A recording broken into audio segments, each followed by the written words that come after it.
जी, नमस्कार। आप सभी दर्शकों का बहुत-बहुत स्वागत है हमारे चैनल एमएचजी फैन क्लब में। आप देख रहे हैं डेरा सच्चा सौदा का प्रांगण, जहाँ पे आई कैंप जो 30 सालों से चलता आ रहा है और ये आई कैंप परमपिता शासत नाम जी महाराज डेरा सच्चा सौदा की दूसरी पातशाही की याद में हर साल लगाया जाता है, जिसको चलते हुए आज 30 साल हो गए और कैंप का आज दूसरा दिन है। तो यहाँ पे हम पहुँचे हैं कैंप में जानने के लिए जो गतिविधियाँ कैंप की चल रही हैं, और हमारे साथ जुड़े हैं एक छोटे से मेहमान जो कि यहीं डेरा सच्चा सौदा के शिक्षण संस्थान के विद्यार्थी हैं, स्टूडेंट हैं। तो सबसे पहले आपका हमारे चैनल में बहुत-बहुत स्वागत, वेलकम। जी, आपका शुभ नाम? रियान।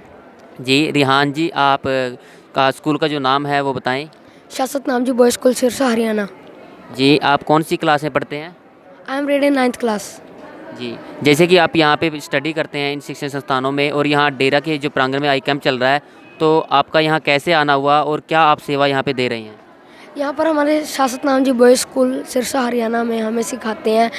30 मिनट्स तो हमें स्टडी का लेक्चर देते हैं और 10 मिनट्स हमें एक्स्ट्रा शिक्षा इंसानियत सिखाते हैं, कैसे बड़ों से रिस्पेक्ट करनी है, कैसे आपने क्या करना है, कैसे सेवा करनी है। तो शासत नाम जी बॉयज़ स्कूल में हमारे प्रिंसिपल राकेश धवन सर ने हमें मोटिवेट बहुत किया, और उनसे ज़्यादा हमारे पेरेंट्स से ज़्यादा हमारे सगे सन डॉक्टर गुरमीत राम रहीम सिंह जी इंसान ने हमें मोटिवेट किया है। इतना मोटिवेट हमें माँ बाप ने अपने नहीं किया, ना स्कूल वालों ने किया। इन द फॉर्म सन डॉक्टर गुरमीत राम रहीम सिंह जी इंसान ने हमें बहुत ज़्यादा मोटिवेट किया है, और सेवा के लिए हमें हमारे प्रिंसिपल सर ने हमें भेजा यहाँ आई कैंप पे। उन्होंने हमारे साथ फोर्स नहीं किया, बट हम खुद भी चाहते थे कि आई कैंप पे हम सेवा करें। हमारी रजिस्ट्रेशन पर सेवा है और वहाँ पर हम पर्चियाँ काटते हैं, और वहाँ पर लोग आते हैं, बड़े ही प्यार से सभी को चाय पिलाई जाती है, लंगर खिलाया जाता है। आई कैंप की 30वां आई कैंप है शाह सतनाम जी की याद में। आज के दिन दूसरी बाड़ी ने चोला बदला था और हजूर पिताजी के अंदर शाह सतनाम जी समा गए थे। जी, तो जैसे आप का कहना है कि रजिस्ट्रेशन की आप सेवाएँ कैंप में दे रहे हैं, हर वर्ग का आदमी, हर वर्ग का जो है आपके पास आ रहा है, तो आप किस प्रकार से उनको आपने दिन में हैंडल भी किया होगा, कैसे आप हैंडल कर रहे हैं? सर बहुत ही प्यार से हैंडल कर रहे हैं। हम अपनी आकड़ नहीं दिखाते। हम शासत नाम जी बॉयज़ स्कूल सिरसा से हैं, सिक्योरिटी भी होती है। हम ऐसे नहीं आकड़ मारते किसी से, भाई जी धनन सदगुरु तेरा ही आसरा, आप प्लीज़ पीछे हो जाइए, थोड़ा सा सोशल डिस्टेंस रखिए। और यहाँ के जो मतलब माहौल बहुत ही अच्छा है। आई कैंप में फ्री ऑपरेट हो रहा है, ऑपरेशन हो रहा है। मेरी दादी का भी ऑपरेशन होएगा आँखों का, वो बिल्कुल फ्री है। और मैंने भी अपनी आँखें चेक करी, मेरा 1 नंबर का चश्मा लगा है और वो भी बिल्कुल फ्री है डेरे की तरफ से। इतनी तो हमारे पेरेंट्स की भी हिम्मत नहीं है जो इतना बड़ा आई कैंप लगा दे। मैम, इतनी तो मेरे पेरेंट्स की हिम्मत नहीं है जो इतना बड़ा आई कैंप लगा दे और इसको कोई संभाल ले। इसको सिर्फ सन डॉक्टर गुरमीत राम रहीम सिंह जी इंसान ने लगाया है, वो ही लगाते रहेंगे, वो ही रहेंगे, और वो ही इंचार्ज हैं यहाँ के डेरा सच्चा सौदा के।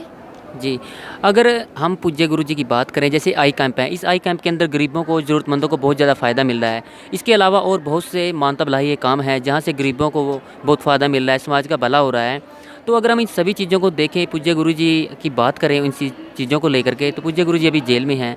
तो जहाँ पे गरीबों का भला हो रहा है, ऐसे-ऐसे कार्यों से, तो पूज्य गुरु जी जेल में हैं, तो पूज्य गुरु जी को समाज की कितनी ज़रूरत है कि ये काम आगे बढ़े ताकि समाज का और भला हो? तो आपको क्या लगता है कि समाज को कितनी ज़रूरत है पूज्य गुरु जी की? पहली बात तो सर आपने ये बात गलत कही है। हमारे पिताजी जेल में नहीं है, हमारे पिताजी सुनहरिया धाम में हैं। जी, जी। हम तो उसको धाम मानेंगे, जहाँ हमारा गुरु जाएगा वहाँ धाम ही धाम खोलेगा। और शाह मस्ताना जी के आप यूट्यूब पे पुराने वचन सुन सकते हैं। रोहतक में एक ऐसा जिंदा राम आएगा जो पूरी दुनिया का भला करेगा। आप ये वचन सुन सकते हैं, उन्होंने पहले ही वचन कर दिए थे।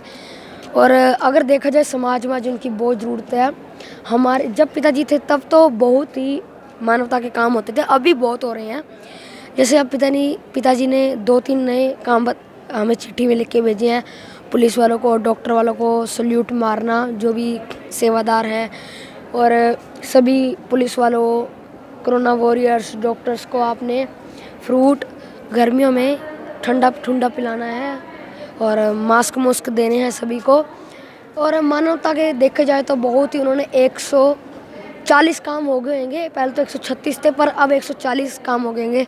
सफाई अभियान, गरीबों को खाना देना, गरीबों की हेल्प करना, बहुत कुछ है, मैं गिना नहीं सकता आपको, अनगिनत काम है गुरुजी के। जी, जी। अगर हम बात करें पूज्य गुरुजी की, आप कहते हैं कि समाज को ज़रूरत है जल्द आनी चाहिए। अगर पूज्य गुरुजी जल्द से जल्द बाहर आ जाते हैं तो उनके बाहर आने से समाज पे क्या असर होगा? अगर पूजा गुरुजी बाहर आते हैं, जो पिताजी को गलत मान रहे हैं, सबसे पहले तो मैं उसे हाथ जोड़ के बेनती करता हूँ वो पिताजी को गलत ना माने। जो गुरु सभी को अच्छा मोटिवेट करता है, जो गुरु इतना अच्छा स्वभाव में लगता है, बहनों का अलग पंडाल, बहनों का अलग कैंप लगा है आज, भाइयों का अलग लगा है। बहनों की एंट्री नहीं है, भाइयों की वहाँ एंट्री नहीं है। देख सकते हैं आप, जो पिताजी पे आरोप लगाए जा रहे हैं सभी झूठे हैं। जो लोगों ने ऐसे लगाए, गुमनाम चिट्ठी आई थी, ऐसे कैसे हम मान सकते हैं कि हमारे गुरुजी दोषी हैं?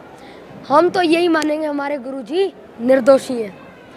किसकी, मेरे बाप की हिम्मत नहीं है जो हमारे गुरुजी को अंदर कर दे, वो किसके जमे हुए हैं फिर। जी, जी। तो इनका कहना है कि पूज्य गुरुजी निर्दोष हैं और बहुत से मानवता भलाई कार्य इनके द्वारा चलाए जा रहे हैं। तो जैसे आप पूज्य गुरुजी पे जो भी आरोप लगाए गए हैं, तो आप स्टूडेंट हैं, एक विद्यार्थी हैं और एजुकेटेड पर्सन हैं।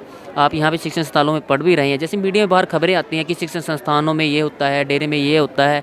तो आपको क्या लगता है, क्या उनके बारे में क्या सच्चाई है उनके बारे में? मैं मीडिया के बारे में तो ये कहना चाहूँगा, मीडिया वालों, हमारे देश के जो हमें सूचना बताते हैं आप सही करते हैं, बट जो आपने सन डॉक्टर गुरमीत राम रहीम सिंह जी साहब पर जो गलत न्यूज़ चंद पैसों के लिए आपने जो हमारा दिल दुखाया है 6 करोड़ लोगों का, उससे बढ़ के कुछ नहीं है, उससे बढ़ के पैसे नहीं काम आएंगे। हमारा बहुत दिल दुखा है जब मीडिया वाले ऐसी खबरें फैला रहे हैं।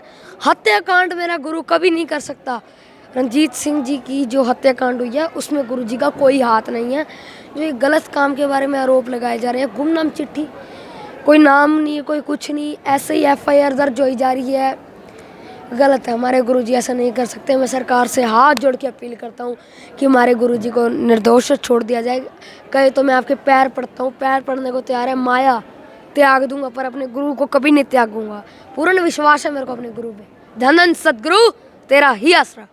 जी रिहान जी, आपका बहुत बहुत थैंक यू। और हमें आपसे जानकर और मिलकर बहुत खुशी हुई और अच्छा भी बहुत लगा।